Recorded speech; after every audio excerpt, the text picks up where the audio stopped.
നമസ്കാരം, എല്ലാവർക്കും ഇലക്ട്രോടെക്കിന്റെ പുതിയൊരു വീഡിയോയിലേക്ക് സ്വാഗതം. അപ്പോൾ നമ്മൾ ഇന്നത്തെ വിഷയം ഇലക്ട്രിസിറ്റി ബില്ല് ഏതൊക്കെ വഴിക്ക് നമുക്ക് കൂടുന്നുള്ളതിനെ കുറിച്ചാണ്.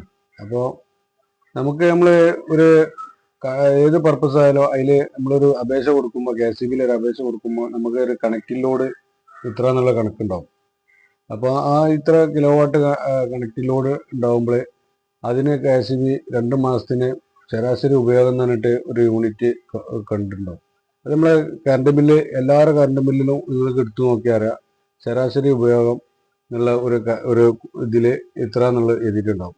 അപ്പോൾ നമ്മൾ ആ ഉപയോഗത്തിൽ ഏറെ വന്നു കഴിഞ്ഞാൽ നമുക്ക് കറണ്ട് ബില്ല് നല്ലൊരു മാറ്റം അവിടെ നമുക്ക് പ്രതീക്ഷിക്കാം. അപ്പോൾ അങ്ങനത്തെ എന്തെല്ലാം ഉപകരണങ്ങളാണ് നമ്മൾ കൂടുതൽ വർക്ക് ചെയ്യണത്.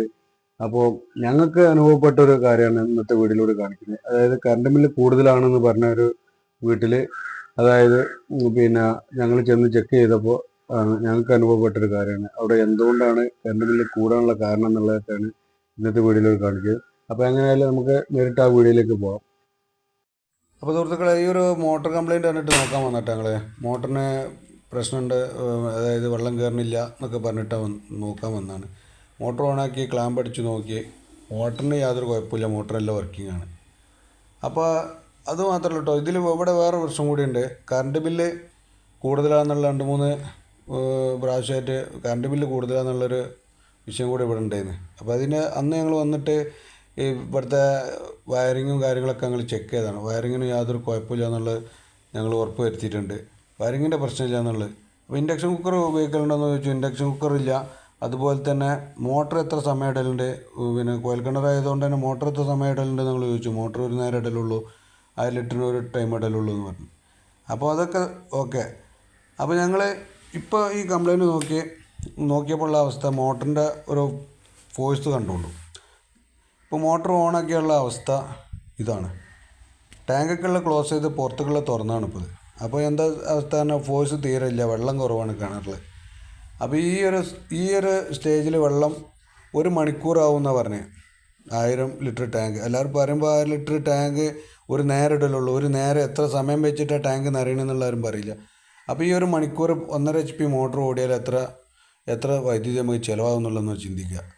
1119 യൂണിറ്റ് 1119 വാട്ട്സ് ഏകദേശം വരും. അപ്പോൾ 1.119 യൂണിറ്റ് വൈദ്യുതി 1 മണിക്കൂർ കൊണ്ട് ഈ ഒരു മോട്ടർ എടുക്കും.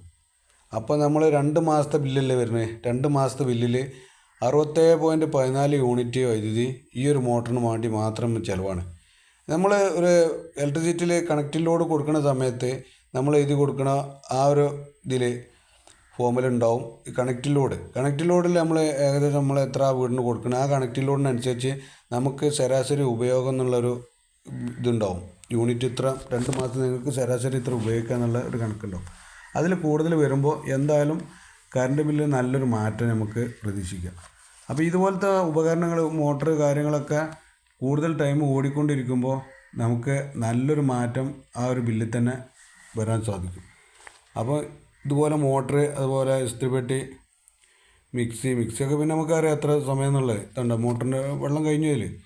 അപ്പോൾ അങ്ങനത്തെ ലോഡുള്ള സാധനങ്ങൾ കൂടുതൽ സമയം വർക്ക് ചെയ്യേണ്ടതെന്ന് നോക്കുക. അങ്ങനെയാണെങ്കിൽ നമുക്ക് അത് കുറച്ച് നിയന്ത്രിച്ചാൽ നമുക്ക് ഒരുപാട് പൈസ ഇലക്ട്രിസിറ്റി ബില്ലിലൂടെ ലാഭിക്കാൻ പറ്റും.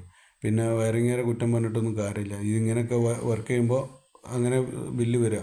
അപ്പോൾ ഉപകാരപ്പെട്ടൊന്ന് അടുത്ത ആളുകൾക്ക് എത്തിക്കുക. അടുത്ത വീഡിയോയുമായി വീണ്ടും കാണാം. അതുവരെ ബൈ.